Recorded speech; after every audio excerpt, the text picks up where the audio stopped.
Boa tarde, começando mais um vídeo aqui de estudos.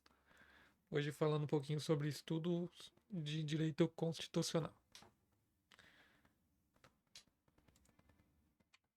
Vamos lá, então, ó, aqui é a matéria que a gente vai estar falando hoje, ó. Conceito de Constituição, a história da Constituição, classificação da Constituição, poder constituinte, eficácia das normas constitucionais e aí o artigo 1º ao 4º aí, que define quais são os poderes, né, dentro da Constituição. Começando aí com o conceito de Constituição. A Constituição é o conjunto de normas fundamentais que estabelecem a organização e o relacionamento ao Estado, definindo os direitos e deveres dos cidadãos e os limites de poder dos governantes. Ela serve como a base legal para a organização política e jurídica de um país, garantindo a ordem e a proteção dos direitos individuais e coletivos.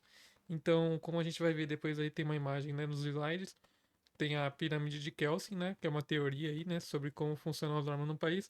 A Constituição é o que está no topo dessa pirâmide.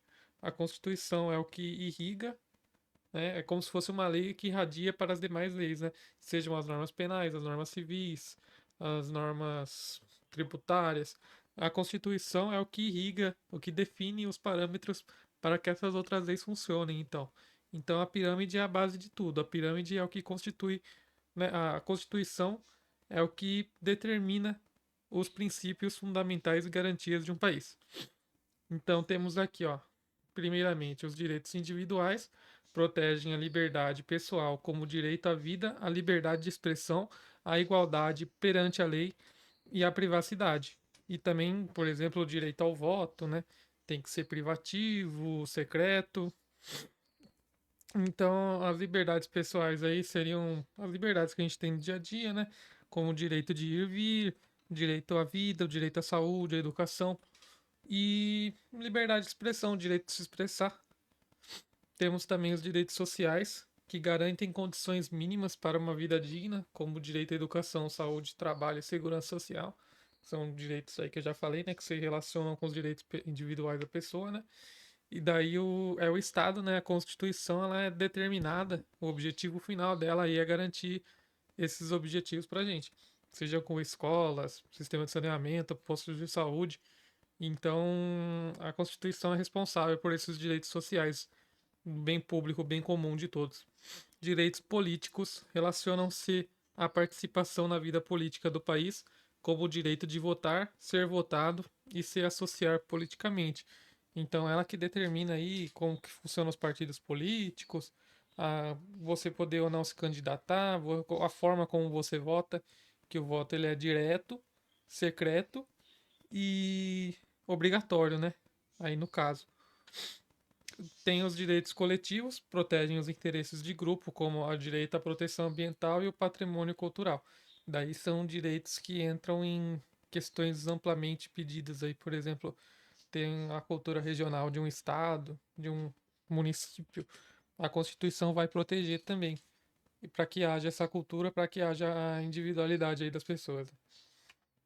Agora falando um pouquinho sobre a história da Constituição, o Brasil passou por 7 constituições ali, ó, começando em 1824, quando o Brasil se separou de Portugal, quando a gente proclamou a independência.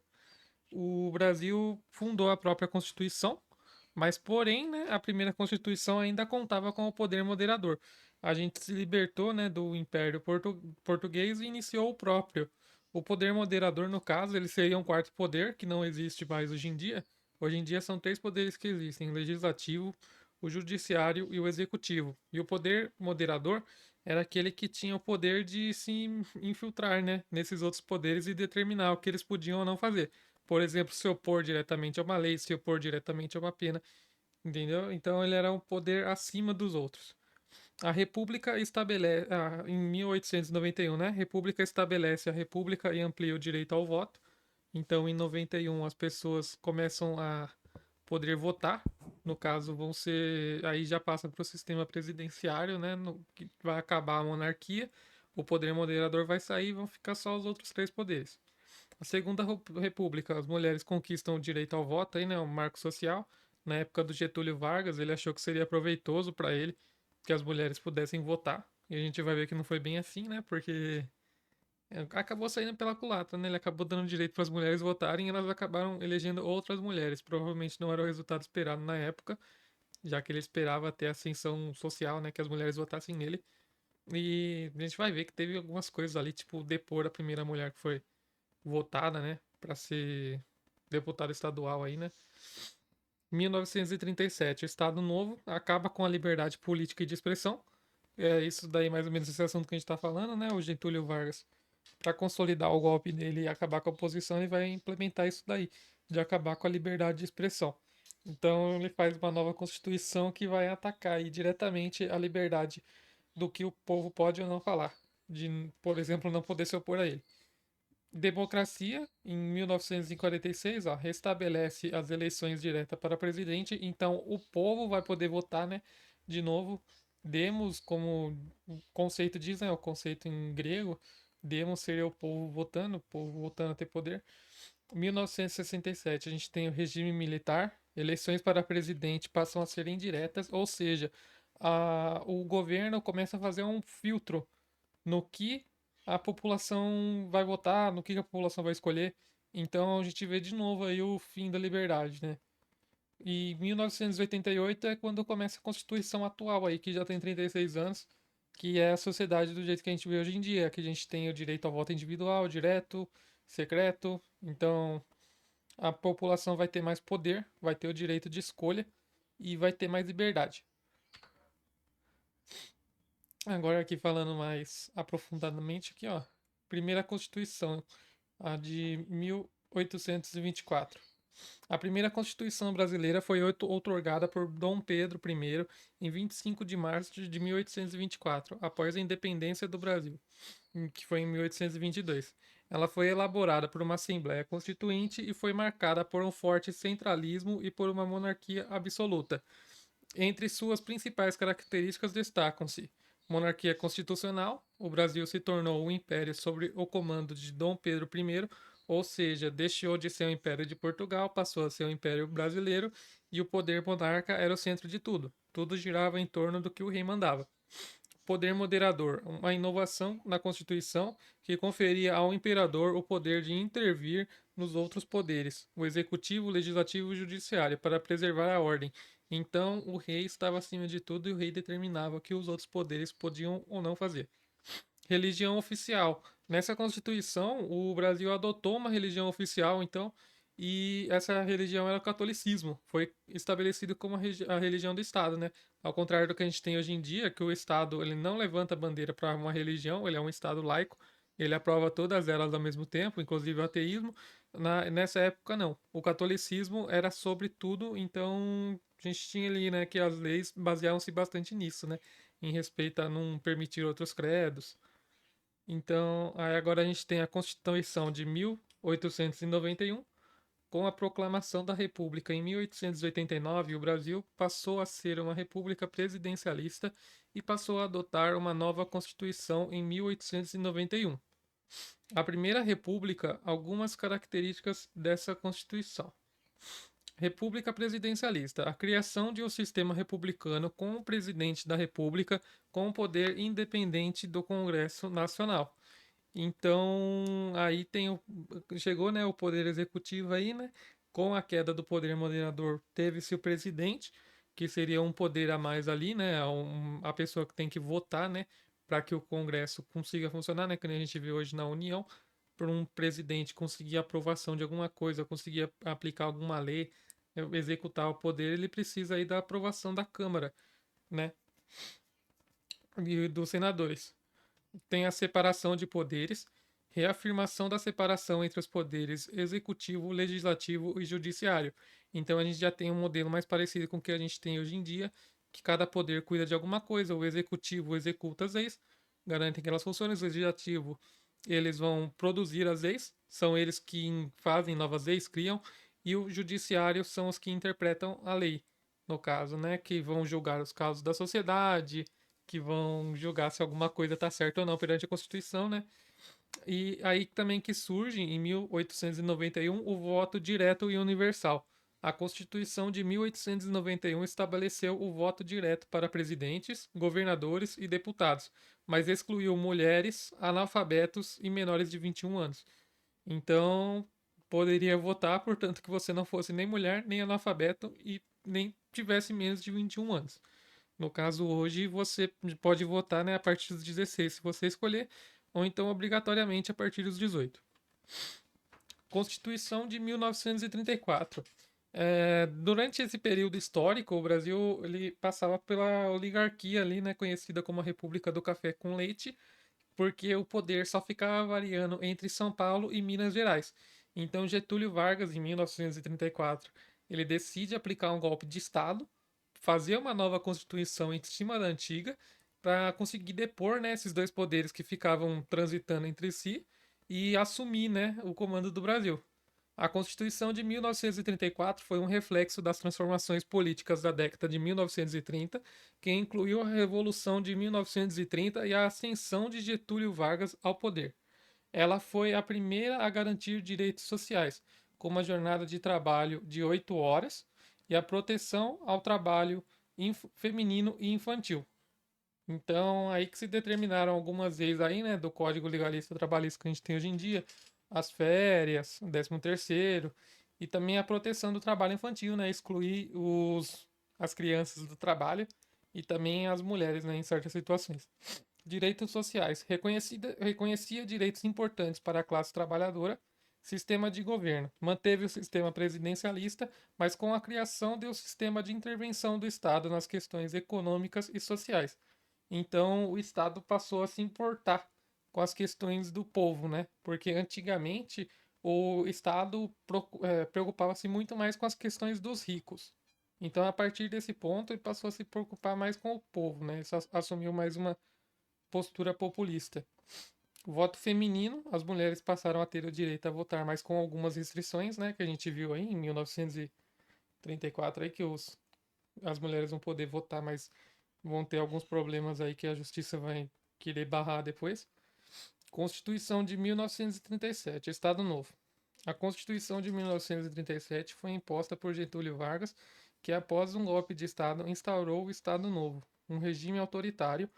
Essa Constituição foi marcada por uma centralização do poder e a suspensão de direitos e liberdades individuais. Ou seja, Getúlio Vargas nessa época aí, ele quis centralizar o poder todo para ele, barrar os outros poderes, né, já que ele tinha aplicado um golpe ali, muita gente era contra ele, e ele centralizou, Vargas assumiu plenos poderes, suspendeu a liberdade de imprensa e a autonomia dos estados. Ou seja, os outros estados não podiam mais decidir por si, né? Hoje em dia a gente tem que os estados podem criar leis estaduais, os municípios, leis municipais. Nesse caso, Getúlio Vargas tomou o poder todo para ele. Estado autoritário. O sistema político se tornou altamente autoritário, com o controle rígido sobre a política e a sociedade. Então tudo era controlado, né? Era controlado as notícias, as manchetes, o que a sociedade fazia, né? De campanhas aí na rua, contra ou a favor dele, né? Era tudo regulado pelo Estado.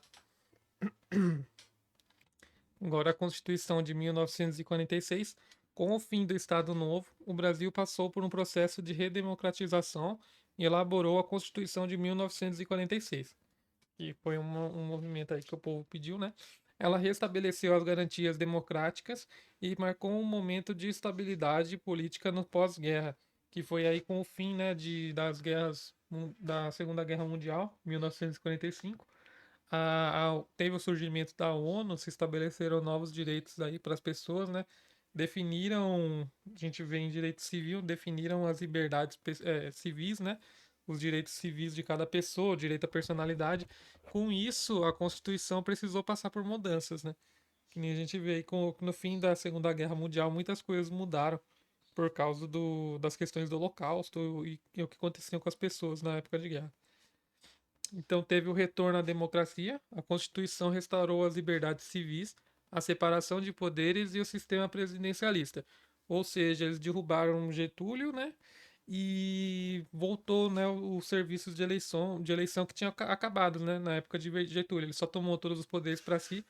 No caso, em 1946 eles voltaram, né, com o direito ao voto e a eleição desses poderes. Os direitos sociais. ampliação de direitos sociais, incluindo a educação e a liberdade e a saúde, além de garantir o voto para todos os cidadãos, incluindo as mulheres. Então, as mulheres passaram a poder votar sem restrições nessa época. A Constituição de 1946 foi válida até 1964, quando de novo veio um outro golpe, agora um golpe militar, derrubou o presidente João Goulart e instituiu a ditadura militar. Agora a gente vai para a Constituição de 1967 e a Emenda Constitucional de 1969. Após o golpe de 1964, os militares assumiram o controle do país e promulgaram a Constituição de 1967. Então eles ficaram aí 3 anos fazendo a Constituição militar, né? Já que eles tomaram o controle do país. Consolidou um regime autoritário no Brasil. Em 1969, uma emenda constitucional aumentou ainda mais os poderes do governo militar, instaurando um regime de repressão, censura e supressão das liberdades individuais. Então, de novo, ali eles estavam tomando o controle da mídia, tomando o controle dos partidos políticos, né? Nesse período aí, a gente vê aqui no livro de estudos, não pode ter pluralismo político, ou seja, não tinham vários partidos políticos, tinham os partidos ali que o governo escolhia, eram bem poucos, então eles nunca saíram do poder, eles continuaram pelo poder aí por um bom tempo. Teve a repressão política, o forte crescimento do regime militar com endurecimento de medidas autoritárias, supressão de direitos, suspensão das garantias constitucionais de direitos e liberdades civis, ou seja, a população perdeu ali, né, as garantias, né, a educação, a liberdade, em vigência aí ao governo militar. E a Constituição foi substituída pela de 1988, após o fim do regime militar e a redemocratização, que vai ter o movimento ali, né, em 1984. Não, mais cedo vai ter o movimento das diretas já, que vai acabar aí com a ditadura militar. Ó, a Constituição de 1988, que é a atual, que é a que dura até hoje. Constituição de 1988, conhecida como a Constituição Cidadã, foi promulgada após um longo processo de redemocratização e é a atual Constituição do Brasil. Ela foi um marco na restauração da democracia e na promoção dos direitos humanos e sociais. Algumas de suas principais características: direitos e garantias fundamentais, garantia de direitos sociais, civis e políticos, como a liberdade de expressão, direitos trabalhistas e educação pública, democracia e cidadania, fortalecimento do Estado Democrático de Direito, com eleições livres e independência dos poderes. Então, cada Estado é independente, mas eles são harmônicos entre si. Eles precisam se respeitar, um poder não pode acabar com o outro ali, que nem a gente vai ver. E também é garantido, né, nos artigos 1º ao 4º que os poderes não podem se subtrair. Talvez eles possam aumentar, mas não nunca se subtrair.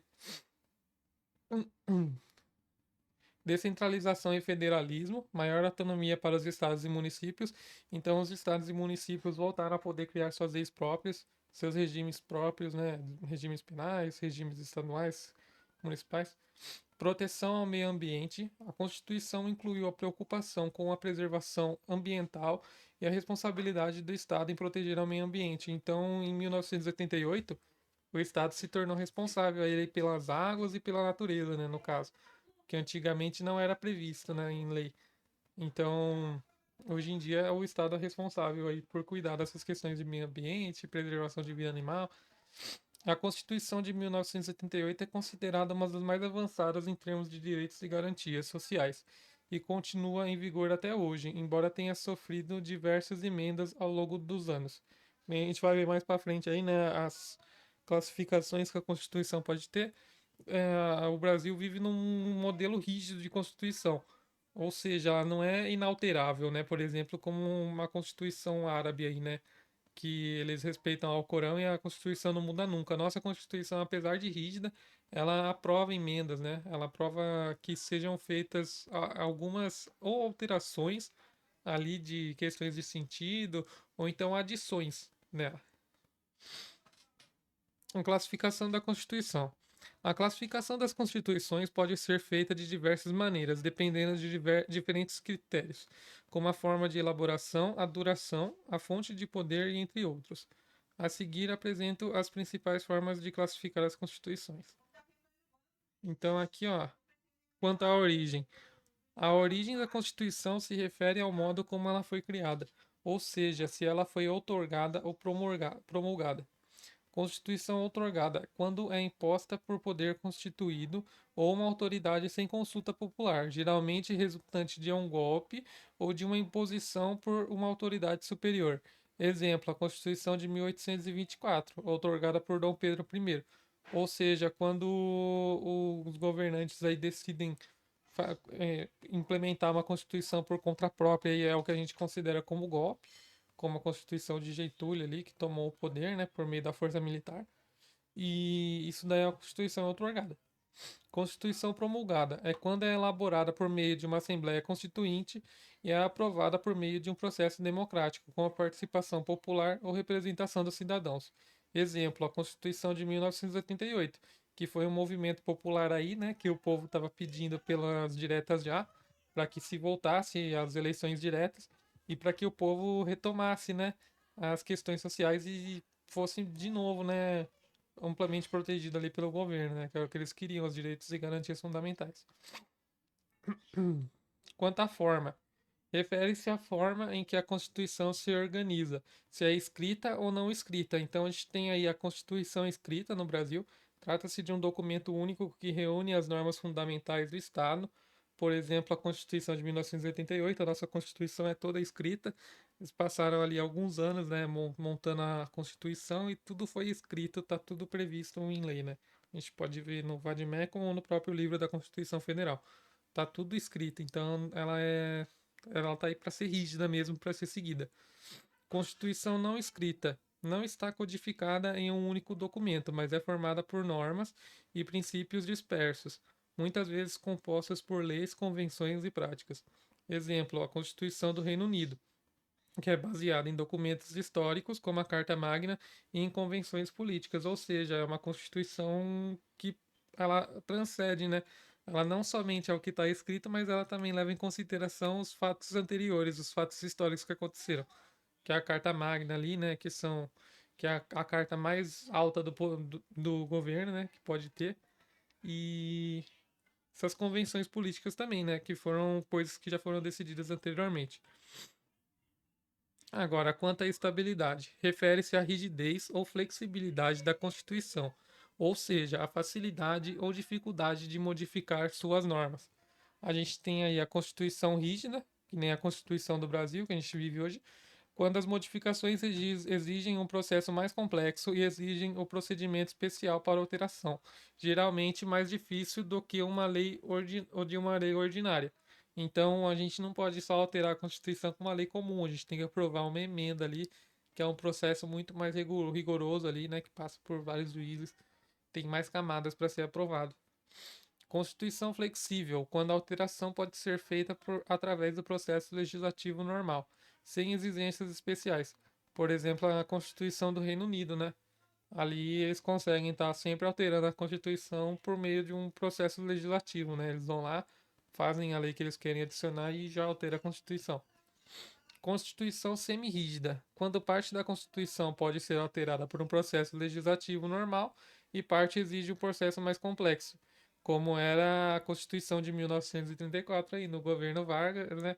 Tinha provavelmente os poderes que eram voltados para ele, né, para centralizar tudo nele. Eram a parte rígida e tinha a parte ali que eram flexíveis, né? Por exemplo, dar direito ao voto das mulheres, essas coisas ali que ele alterava quando ele bem entendia, quando era beneficente a ele, né? Quanto ao conteúdo, a Constituição pode ser classificada de acordo com a abrangência de seu conteúdo, se é analítica ou sintética. Constituição analítica trata de uma grande quantidade de questões e é muito detalhada. Costuma ser extensa e minuciosa em seus artigos. Por exemplo, a Constituição de 1988, né, a gente tem ali dentro da Constituição tem a lei resumida e tem a lei explicada minuciosamente, né? Então, para ficar bem definido ali os parâmetros ali do que a Constituição alcança. Tem a Constituição sintética, apresenta um texto mais conciso, abordando os princípios e normas gerais, sem entrar em muitos detalhes. Exemplo, a Constituição dos Estados Unidos de 1787, que é mais breve e baseada em princípios fundamentais. Então ela só determina ali os princípios e ela é mais abreviada, ela não precisa tipo de muita interpretação. Ela é mais, ela quer dizer aquilo exatamente o que ela quer dizer de forma resumida. Quanto à natureza dos poderes, a Constituição pode ser classificada conforme o tipo de poder estabelecido e como ele é distribuído. Temos aí a Constituição cidadã ou democrática, a Constituição que consagra a soberania popular, os direitos fundamentais e a cidadania, promovendo a separação dos poderes e a responsabilidade dos governantes. Então, né, a Constituição de 1988, a gente vê que a gente tem aí os três poderes que são representados pela população, a população que elege aí, quem que constitui esses três poderes, e tem toda uma questão de normas e parâmetros ali que elas têm que seguir para ser a favor da população. E é um poder, né? A Constituição Cidadã é uma coisa que vem da população e parte para cima. Então, a população que está ali elegendo tudo tem uma função ativa dentro da política. Constituição autoritária e ditatorial. Quando ela é elaborada em um contexto de regime autoritário, onde os direitos civis e políticos são restringidos e a concentração de poder do governo no governo é forte. Por exemplo, a Constituição aí de 1937, que ele pegou todo o poder para si e tem essas questões aí de ser autoritário, não deixar o povo votar e decidir as coisas por conta própria aí, né, na base da força militar ali mesmo, né, aplicando a força acima das outras coisas. Quanto à durabilidade, classifica a Constituição de acordo com a sua longevidade e a possibilidade de ser alterada. Então tem aí a Constituição temporária, que é criada para uma situação específica ou com prazo determinado, normalmente são constituições transitórias. Em situação de crise ou transição, por exemplo, a Constituição de 1946, né, foi quando veio o golpe militar, né? Na verdade, o golpe militar veio mais para frente, né? Mas em 1946, né, teve a situação de crise, eles queriam acabar com a ditadura de 1937. Então veio a Constituição Provisória, que ela visava acabar com esse problema até estabelecer uma nova Constituição. Aí tem a Constituição Permanente, que ela é feita para ser estável e duradoura, sendo difícil de modificar. Então, por isso que a gente tem a Constituição que a gente tem hoje, que é a rígida, né? Que ela não se altera facilmente, ela precisa passar por um processo rigoroso e ela é feita para durar. Ou seja, a Constituição, ela tem uma autodefesa para que ela não seja extinguida. Por exemplo, assim, ó, o presidente chega lá, bate o martelo que vai acabar a Constituição. Aí, no caso, o Poder Judiciário, ele tem a forma ali que eles conseguem agir, né, para se opor a isso, e tem a questão também do poder legislativo, né, poder pedir o impeachment do presidente, né, no caso do poder judiciário acabar alegando inconstitucionalidade, se ele tentar acabar com a Constituição de alguma forma, e o Estado também consegue intervir, né, diretamente nisso, para impedir ali novos golpes, alguma coisa assim. Quanto ao tipo de governo, classifica-se com base no modelo de governo que ela adota. Ou seja, tinha aí, por exemplo, a Constituição monárquica, quando o país adota uma monarquia como uma forma de governo, né, aqui na Constituição de 24, e tem a Constituição republicana, que foi a que veio com o fim da monarquia, né, que excluiu o poder moderador e centralizou o poder na mão do presidente e dividiu ele entre os três poderes ali, que vão governar de forma harmônica entre si e se respeitando também, né, esses três poderes. Aqui, ó. Então, as constituições brasileiras passaram por várias classificações ao longo do tempo, refletindo os diferentes contextos políticos e sociais. A Constituição de 1988, por exemplo, é promulgada, escrita, rígida, analítica, cidadã e permanente. A classificação de uma Constituição é útil para compreender suas características fundamentais e como ela orienta a organização política de um país. Então, conforme a gente foi evoluindo aqui, né, como sociedade, a nossa Constituição foi se alterando várias e várias vezes até a gente chegar no que a gente tem hoje, né, que acabou, né, pôs um fim na ditadura militar. Um poder constituinte. Então, falando agora um pouquinho sobre a Constituição, né, do poder. A expressão poder constituinte se refere ao poder constituinte, que é um conceito fundamental no direito constitucional.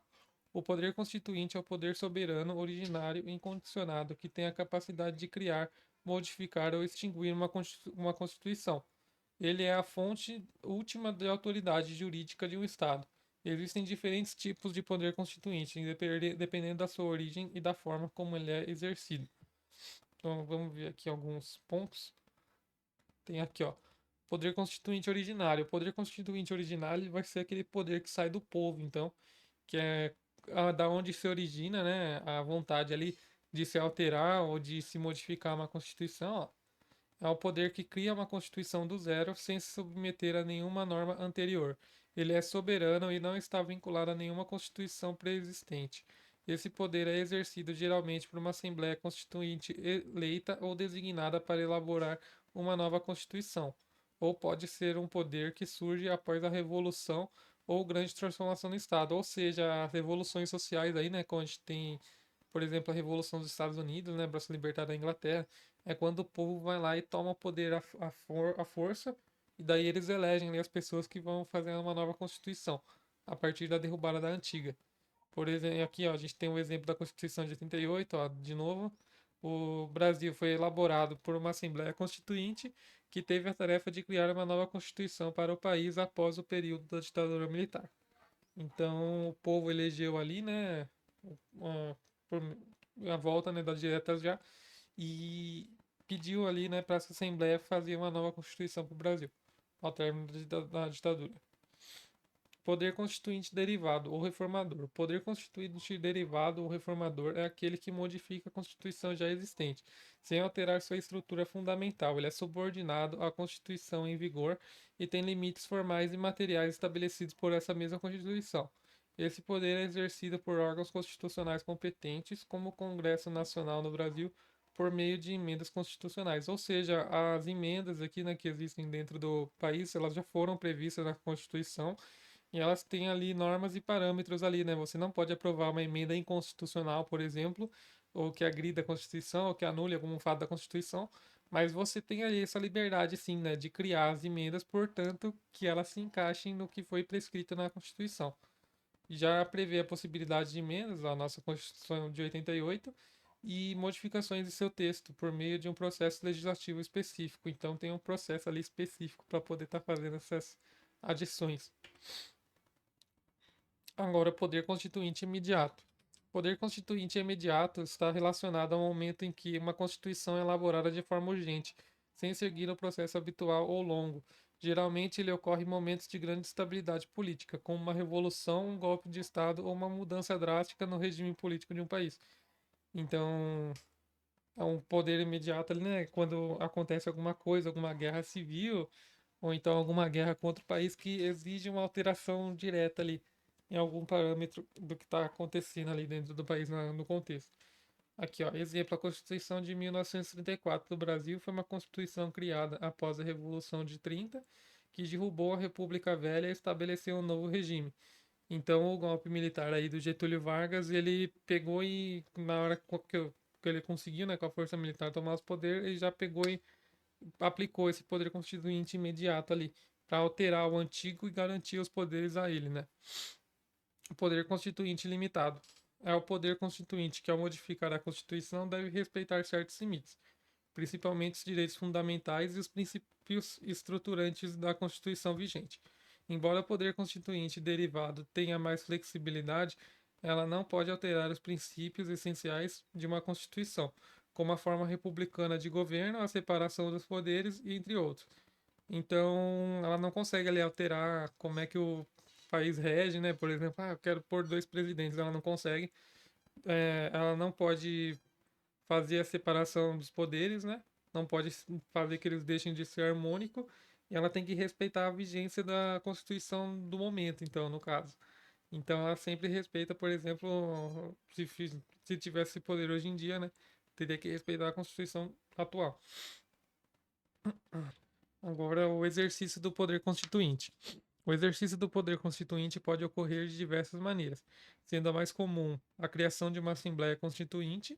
No caso do Brasil, o poder constituinte originário foi exercido pela Assembleia Constituinte de 87 e 88.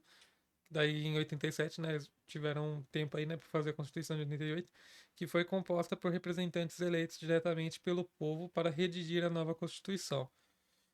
Características do poder constituinte. O poder constituinte possui algumas características fundamentais. A soberania. O poder constituinte não está subordinado a nenhuma norma anterior. Ele cria as bases legais do Estado. Então, é a soberania do povo ali sobre o que eles querem estar fazendo, né? a incondicionalidade, não se submete às normas pré-existentes e não Constituição. A Constituição que ele a cria é uma norma suprema. Então, a nossa Constituição atual, quando ela se formou em cima da antiga, ela se tornou a máxima dentro do país. Então, ela aboliu a antiga, né? E aboliu completamente. Ela não tem nenhuma relação com a antiga, apesar de ela levar em consideração alguns fatos históricos, né? Para ela ser moldada ali, mas ela é suprema por cima da outra. Ela não leva a antiga em consideração. Tem também aí a irreformabilidade. No caso do poder constituinte originário, não existe a possibilidade de revisão ou limitação. Ele tem a liberdade de criar normas e princípios do zero. Então, a Constituição de 88, ela foi criada ali do zero. Eles fizeram ali todo o processo, sentaram e escreveram todas as normas ali que constituem a CF, a Constituição Federal. Um exemplo prático de poder constituinte, então. Em 88, né, a Assembleia Constituinte que elaborou a Constituição de 88 foi exercido do poder constituinte originário, ou seja, ela teve o poder de criar uma nova Constituição, revogando a anterior de 67. E também tem um outro exemplo aí que é a Revolução Francesa, por exemplo, a Assembleia Nacional Constituinte de 1789 exerceu o poder constituinte originário para estabelecer a Constituição que acabou com a monarquia e fundou a República. Então, quando eles se tornaram uma república em 1890 e 1789, 1789, isso mesmo, eles pegaram e fizeram também, né, essa Assembleia Constituinte, que daí garantiu o poder constituinte para fazer a Constituição nova deles. Agora falando um pouquinho das eficácias aqui constitucionais, essa aqui ó, é a pirâmide de Kelsen, então. A Constituição Federal, as emendas e os tratados estão sobre todas as outras leis aqui, ó. Por exemplo, as leis complementares, leis ordinárias, leis denegadas, medidas provisórias, decretos legislativos, resoluções. E estão acima também das normas infralegíveis, né? Que são aquelas notas de rodapé ali que servem para complementar as leis, né? Aqui, ó. A eficácia das normas constitucionais se refere à capacidade de uma norma constitucional produzir efeitos práticos dentro do ordenamento jurídico e na vida social. Ou seja, é a medida em que as normas estabelecidas pela Constituição têm de poder influenciar a realidade e serem aplicadas efetivamente. Então, para que as normas aqui possam produzir algum efeito, elas têm que seguir essas medidas aqui, ó. As normas constitucionais podem ter diferentes graus de eficácia, dependendo de como elas são formuladas e de sua relação com o ordenamento jurídico. Para compreender isso, a doutrina constitucional brasileira faz uma distinção entre as normas constitucionais com base em sua eficácia. Agora a gente vai ver aqui, ó, as eficácias das leis. Então tem as normas constitucionais de eficácia plena, são aquelas normas que, uma vez promulgadas, produzem efeitos imediatos e completos. Ou seja, não dependem de qualquer norma infraconstitucional. Então elas já são normas que estão ali de forma completa. Ela não precisa de que seja criada uma outra norma ali para definir a ação dela, como leis ordinárias ou de regulamentação, né? Que são leis aí que só existem para delimitar, né, o que aquela lei vai fazer, ou então para regulamentar o que ela quer dizer. Por exemplo, assim, essa lei, vamos ver aqui o exemplo, ó. O artigo 5º da Constituição de 88, que trata dos direitos e garantias fundamentais, como o direito à vida, à liberdade, à igualdade, à segurança e à prosperidade. Esses direitos têm eficácia plena, pois são imediatamente aplicáveis e não dependem de outras normas para produzir efeitos. Então, tudo que diz respeito à vida, liberdade e igualdade, é isso mesmo que quer dizer. Não depende de uma outra norma para definir, né? O que que é a vida, o que que é a liberdade. Não precisa de uma outra norma para definir. A norma por si só consegue se explicar sozinha e consegue funcionar sozinha, de forma imediata. Então, tem aqui as normas constitucionais de eficácia contida. Essas aqui sim são as normas que são aquelas que, embora produzam efeitos imediatos, podem ser restritas ou limitadas por normas infraconstitucionais, que daí são as normas que vão reger, né, o que, que elas podem fazer ou não, ou então ao que elas se referem. Ou seja, a sua aplicação é plena, mas ela pode ser restringida ou detalhada por uma legislação infraconstitucional, que pode estabelecer limites ou regulamentações para o exercício dos direitos e a implementação de políticas públicas. Por exemplo, o direito à propriedade, aqui, ó, no artigo 5º da Constituição de 1988, A norma constitucional garante o direito à propriedade, mas estabelece que essa propriedade pode ser desapropriada por necessidade pública, utilidade pública ou interesse social, conforme regulamentação infraconstitucional, ou seja, a eficácia é limitada pela necessidade de regulamentação para desapropriação. Ou seja, o Estado, por exemplo, se por alguma questão legal, por exemplo, vamos supor, tenha petróleo debaixo da sua casa. Isso daí garante o direito ao Estado de tomar a sua propriedade de volta para ele, né? Só que tá ali regulamentado também, né? O que que eles vão fazer, que eles têm que devolver, né? O dinheiro para você da propriedade, apesar de eles poderem tomar de volta, né, esse imóvel, se eles quiserem. Normas constitucionais de eficácia limitada são as normas que dependem da edição de uma norma infraconstitucional para que possam produzir efeitos. Em outras palavras, essas normas não têm eficácia plena até que uma norma infraconstitucional seja criada para detalhar. Ou seja, por exemplo, aí uma norma que tem, né, na Constituição é que o governo, além dele produzir imposto sobre a renda das pessoas, tem um imposto sobre grandes riquezas. Só que esse imposto de grandes riquezas não pode funcionar porque a nossa norma não tem nenhuma norma infraconstitucional que defina o que são grandes riquezas. Então a lei está lá, mas ela não consegue agir porque ela não tem definição do que são grandes riquezas. Então ela simplesmente se torna inútil, né, no caso. Aqui, ó, existem subcategorias dentro da eficácia limitadas que incluem, ó, normas de eficácia condicionada, que são aquelas que só produzem efeitos se determinadas condições forem atendidas, como a criação de normas infraconstitucionais específicas para sua aplicação, até que essa condição seja atendida. A norma não terá eficácia, ó. Aqui, ó, por exemplo, aqui agora um outro exemplo, ó, o artigo 7º da Constituição. Trata dos direitos dos trabalhadores e estabelece uma série de direitos, mas alguns deles só se tornam plenamente aplicáveis por meio de leis infraconstitucionais, como a regulamentação do direito de greve, que ainda necessita de uma legislação específica. Então, o direito à greve aí, né, é previsto que a gente tem esse direito à greve, mas a greve em si não é regulamentada, né? O que seria a greve, no caso. Então, é uma coisa aí que se torna meio conturbada dentro da Constituição. Temos as normas pragmáticas, são aquelas que estabelecem objetivos e diretrizes gerais, mas dependem de regulamentação futura ou do processo político para sua concretização. Elas indicam metas a serem atingidas, mas não têm efeito imediato. Então aí, ó, o artigo 6º da nossa Constituição, ó, diz que educação, a saúde, alimentação, o trabalho, a moradia, o transporte, o lazer, segurança e previdência social são direitos sociais. A norma é pragmática porque trata de diretrizes gerais. Então ela vai tratar ali de uma forma bem amplamente ali o que que é o alimento, o que que é o trabalho, o que que é a previdência. Mas a sua concretização depende da criação de políticas públicas específicas e da implementação de ações pelo poder público, ou seja, a gente tem a garantia de educação, mas a gente precisa dos outros poderes ali para definir assim, o que que é educação? Se são escolas, se são cursos que o governo dá. Então, ela é delimitada por outras normas pragmáticas, né? No caso, programáticas, que são que programam, né? Como é que elas funcionam.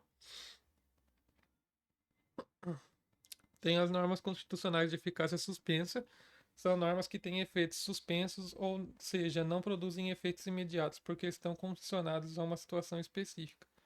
Por exemplo, podem ser normas que dependem de decisões políticas ou de situações excepcionais para entrar em vigor.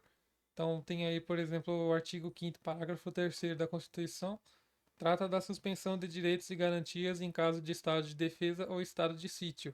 Estado de defesa ou estado de sítio aí seriam em caso de guerra, né? Então, que daí vai se suspender os direitos e garantias fundamentais pelo Estado, se caso entre nesse estado aí de guerra, né? E a eficácia dessa norma está suspensa enquanto não ocorrer uma situação que justifica a decretação desses estados excepcionais. Então, essa norma aí ela só consegue funcionar, ela está em suspensão e ela só funciona se a gente entrar nesses estados aí que eu mencionei, se for estado de guerra ou guerra civil. A eficácia das normas constitucionais determina, então, como e quando uma norma pode ser aplicada, considerando a sua imediata aplicabilidade e a necessidade de regulamentação, em resumo. Então, resumindo aqui, ó, eficácia plena, produz efeito imediato e não tem regulamentação. Eficácia contida, produz efeitos imediatos, mas pode ser limitada por normas infraconstitucionais. Eficácia limitada, depende das limitações infraconstitucionais para produzir efeitos. Então, elas precisam que tenha normas constitucionais, enquanto a contida ela é limitada. O quanto o poder dela age, né, no caso. E a outra precisa da outra para conseguir existir. Já a eficácia suspensa é uma norma que só entra em vigor sob condições específicas, ou que já está ali escrita, né? Quais que são as condições para que essa norma funcione.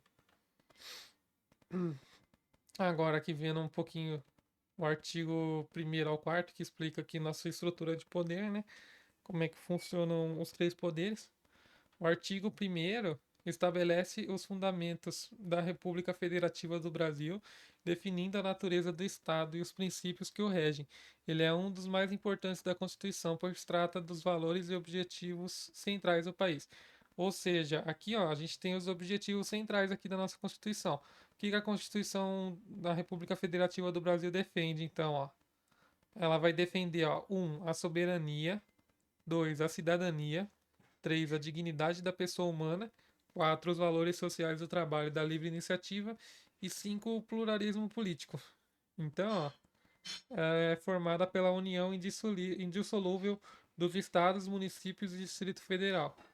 Então, é o que a gente vai ver depois na tabela, né? Que esses três poderes são indissolúveis, eles estão sempre ali juntos e trabalham de forma harmônica para garantir todos esses direitos aí: soberania, cidadania, dignidade e pluralismo político, né? O direito de escolher.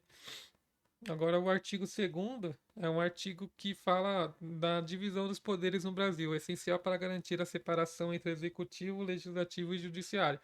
Então ele vai dizer o que cada poder é responsável para fazer, o que cada poder pode alcançar e pode estar ali fazendo ali dentro dos seus limites sem que ele altere ou agrida os outros poderes. Então, ó, aqui, ó, artigo 2º, são os poderes da União, independentes, então eles não dependem um do outro, e harmônicos entre si, o legislativo, o executivo e o judiciário. Agora, o artigo 3º, ele define os objetivos fundamentais da República Federativa do Brasil. Então, o que, que o Estado busca proteger? Aqui, ó. Construir uma sociedade livre, justa e solidária. Então, o primeiro objetivo nosso aqui, ó, garantir o desenvolvimento nacional para ele se desenvolver, erradicar a pobreza e a marginalização e reduzir as desigualdades sociais e regionais, promover o bem de todos sem preconceito de origem, raça, sexo, cor, idade e quaisquer outras formas de discriminação. Então, por isso que o Estado é laico e por isso que o Estado ele age de forma igual para todo mundo. Todo mundo ali tem uma série de direitos ali que são iguais para todos. Agora, o artigo 4º, ele trata das relações internacionais do Brasil e estabelece os princípios que devem orientar sua política externa, voltada para a paz e a cooperação entre os povos. Então a gente tem aqui, ó, estabelecida, ó, que a República Federativa do Brasil, nas suas relações internacionais, pelos seguintes princípios, ó: independência nacional, a gente é um estado independente, a gente não precisa da aprovação de outros estados, né, para funcionar. Prevalência dos direitos humanos, a gente segue os direitos humanos ali na Carta da ONU, né, desde o fim da Segunda Guerra Mundial. A autodeterminação dos povos, então, povo próprio, né? Não intervenção, a gente não intervém nos outros países.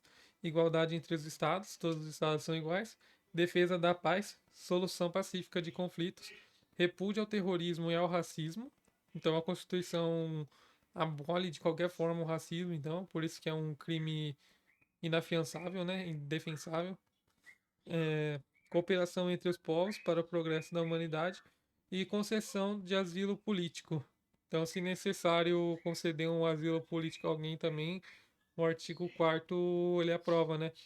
Aí por meio das relações internacionais. Aqui a gente tem uma tabela de como são os três poderes, então aqui a gente tem as esferas. Na verdade, não são três esferas, são quatro esferas, né? A gente tem o presidente da República, na União, né? A União Federal. Isso no Poder Executivo. Aqui em estados a gente tem também que incluir o Distrito Federal também, que ele vai agir também com o governador, mas ele tem uma assembleia própria, né? No caso. Então aqui, voltando aqui, ó, Poder Executivo. A União Federal ela é representada pelo Presidente da República no Poder Executivo. E, por exemplo, para que ele possa executar alguma coisa, ele precisa da aprovação do Congresso Nacional. Por exemplo, né? Os poderes eles se relacionam entre si para que possa, sei lá, exercer a função de uma lei, para que possam criar uma lei, né? Por exemplo, o prefeito precisa da Câmara Municipal, precisa da maioria dos votos da Câmara Municipal para conseguir aprovar uma lei.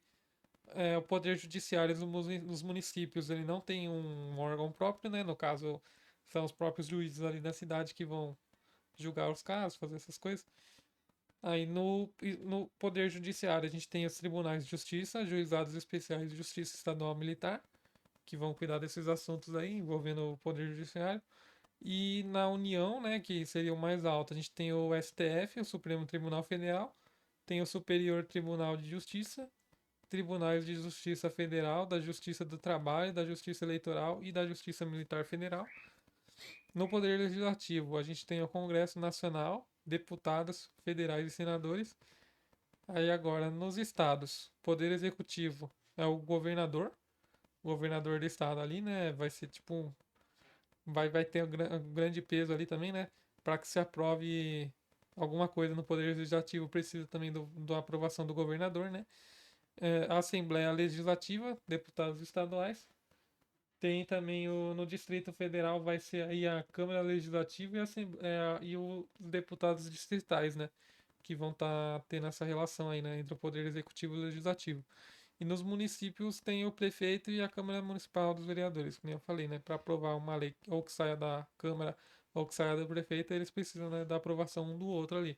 A Câmara precisa ter mais de 50% dos votos e o prefeito precisa votar a favor, né? Precisa aprovar. A gente tem aqui, ó,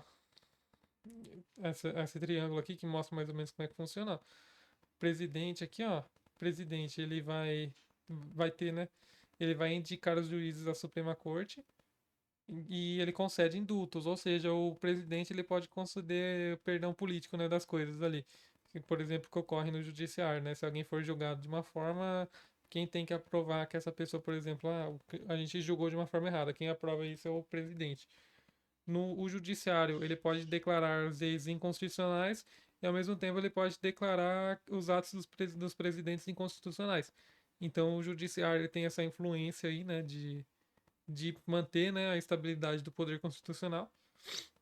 O Congresso, ele analisa as indicações de juízes para a Suprema Corte Federal, então o presidente indica e o Congresso, o Poder Legislativo, vai aprovar ou não essas indicações.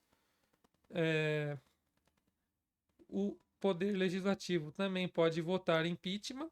Então, quando precisa de uma votação de impeachment, essa votação sai do Poder Legislativo, pode derrubar vetos, ou seja, se alguma coisa for vetada, ele pode pegar e vir aqui ó, com uma votação de maioria para derrubar um veto, enquanto o presidente consegue atuar no Poder Legislativo vetando as leis, né?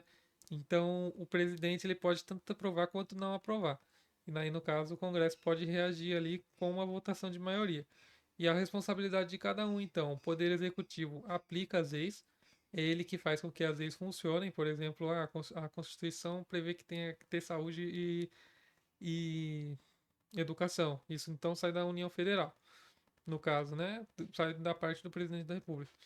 O Poder Legislativo cria as leis e o Judiciário interpreta as leis.